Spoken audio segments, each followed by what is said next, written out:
Hello! Today we have a camera.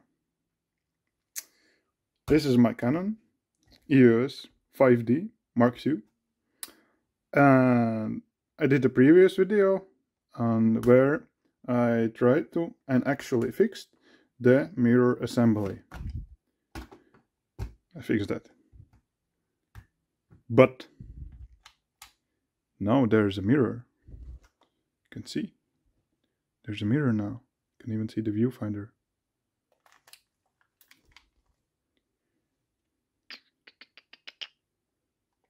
There's a mirror.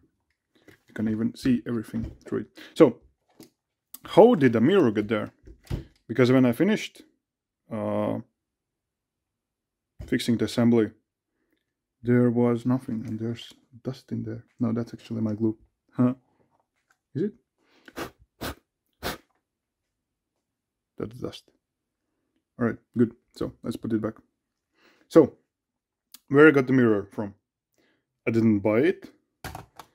I did not recover it from another camera. I made it. You wonder how I made the mirror. But let's call it a lucky coincidence how I made the mirror. Because, yeah, it's a pretty lucky story. Okay, so, over here. These are the remains of an infinity mirror. A cheap, small, portable infinity mirror. And I can guess you can get it from pretty cheap. And it was gifted for me. So, actually, I couldn't find any real use for it. But, no, I couldn't. I put it in my room, and it was just sitting on my shelf, and it was even. I didn't use it as a mirror because I have a bigger mirror in the house. So, the day after I finished fixing the mirror assembly, I had a dream in the night. When I was going to sleep, I started thinking, where can I get the mirror for this camera? I have to buy it. It costs pretty much. But yeah, that was my only option. I could also try to find another 5D broken, but that's not on my chances. So I have to do some photo shooting after a week. So I couldn't just order it from China. It's going to take a few months. So yeah, when I was going to sleep, I had an idea. It kind of requires a double view mirror. So, where can we get the double view mirror? And I was thinking, I cannot buy a real double-sided mirror because it's quite big and it's made from glass. But then I remembered that this mirror was made from plastic. It was pretty thin and it was a two-way mirror. So, over here we have the mirror itself. And you can see I even cut a hole in it. So, there actually were two mirrors. There is one double view mirror, you can see, and the other one is just reflective mirror. So I did all the measurements in the camera in it, and found out how big the mirror was, and I cut it a millimeter, a little bit bigger on each side. No, on one side, so it's 0.5 millimeters on each side. So I measured it. I put a protective tape over here on the top, and on the back as well. So, and then I drew it, and then I took an X-Acto knife, and it was a very long process of just cutting, and I was just going forward and backward, and just cutting from all the sides. It took like half an hour to do everything, but in the end, I had it dropped out. And I had a little mirror that was covered on both sides with tape. So, I tried to put it in the camera and found out that it is a little bit too big because I put a little bit bigger it. So, it was by 1 millimeter bigger. So, then I took some sandpaper and started sanding the sides down. It was a pretty fine sandpaper, 1000 or 2000, I don't remember. No, it was very fine. So, and actually when I was cutting with it with the X-Acto knife, after that the sides were a little bit rough. So anyway, that was my purpose, because I knew that the sides will be rough, so I will have to sand them down. So I sanded it down and I put it in. And actually I found out that when I put it in, there are two sides on the mirror.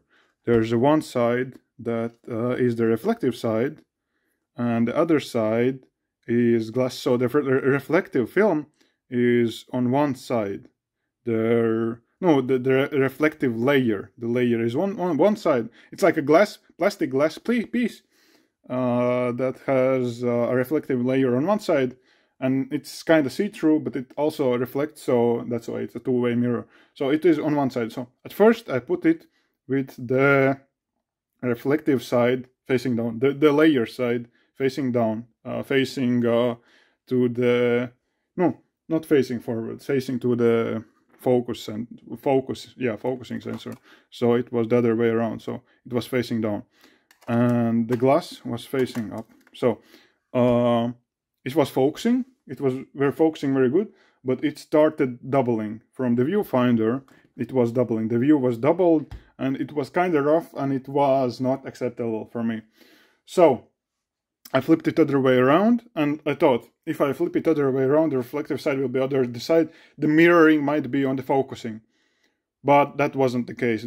It was focusing perfectly, and my theory is that when you try to reflect something, it's going to double. But the focusing lens just goes through the mirror to the other side and tries to focus. So it was lucky for me, because it was focusing, and the viewfinder and the reflected image on the viewfinder was also very sharp in focus, and I got really, really, really lucky.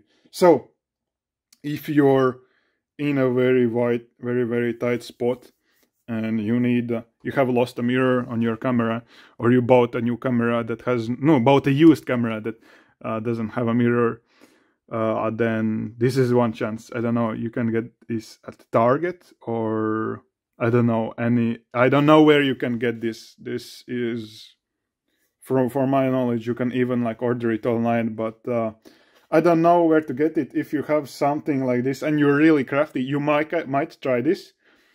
I was very careful. I was using Q-tips. I was not touching the mirror itself, and actually the reflective layer itself, it can rub off. Actually, I can even show you. So this is the other side. So where is the reflective side? Okay, it's in this one. So I did some tests, and over here you can see that I was rubbing it a little bit, and you can see that the reflective layer actually comes off with some rubbing, and even with some isopropyl alcohol, and even if you put some glue on it, it also rubs off, and it just rubs off naturally as well if you just clean it with a dry Q-tip. So it is very fragile, and that was why I first put it with the reflective side down, because then I thought it wouldn't rub off. But then we had the problems with the viewfinder not focusing and doubling.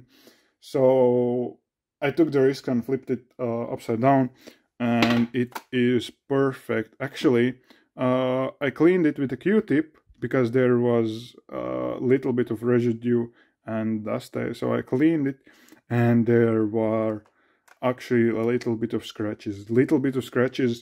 And in the direct light you could see them, not from the viewfinder, but if you looked at the mirror with the lights I have. So yeah, I'm not going to be cleaning that, I might get some special camera cleaning equipment, so I can clean the LCD, or no, not the LCD, but the sensor itself. So, but I don't know, because there's some dust on the sensor as well that doesn't get automatically cleaned off. So we'll see about that. But if I want, I can make another mirror and then try to not scratch it. But in this case, if you have something like this, I can even show you. I can turn it on. Have some little funny lights. So I'm going to put some pictures on the screen how the infinity mirror looked. and yeah, it was a pretty interesting experience. I saved a pretty amount of money, and yeah, this is the cheap guy way how to fix a camera. I'm not ordering parts, I'm making the parts myself. So the bearing that I also replaced on the mirror system itself, also it was handmade from all the antennas. And yeah, it's pretty interesting how can you fix a camera when you're really crafty. So so yeah, it's very interesting. And the whole camera itself, I might make a video on it, but it's like a tank. It's the lens itself was drawn, the camera was like, the mirror was broken, and there were also some other damage in there. So it's a tank. I have rescued it, and I bought it for very cheaply. So with a little bit of work and craftiness and knowledge, I saved a lot of money on an old professional grade camera, and the pictures are very sharp, very good. The pictures are almost flawless, except there's a little bit of moisture, not a moisture, but moisture marks left inside the lens itself. So if you photograph something really bright, you can kind of start seeing those marks, but they're no problem for me, and I have everything working. So this will be my first mirror camera, and it will be very great. And yeah, hope you learned something. And then yeah, if you're crafty and want to save some money, you can always try to fix something. And yeah, that's how I get some pretty cheap stuff and fix it. And that's why it's called, that's why this channel is called Trash from the Internet. I buy trash from the internet for very cheap, and I fix it, and I have some very great products. So yeah, thank you for watching. I hope you learned something. I hope that this information was useful for you. I think that you're not going to make your own mirror, because not a lot of people have the mirror missing, but this was the case for me. So and I have these rare cases where I buy the equipment has been damaged, and it can be damaged in all ways. So that's why I'm posting this thing, because maybe if you need a mirror or something and you don't have the money or whatever, you can make it yourself for very cheap. So yeah, hope you learned something. Be very careful with your gear, and don't take too much advice from me, because I sometimes I do stupid shit and something might damage everything. So think, make your research. I'm not responsible for anything you do. And yeah, have a great day. Bye.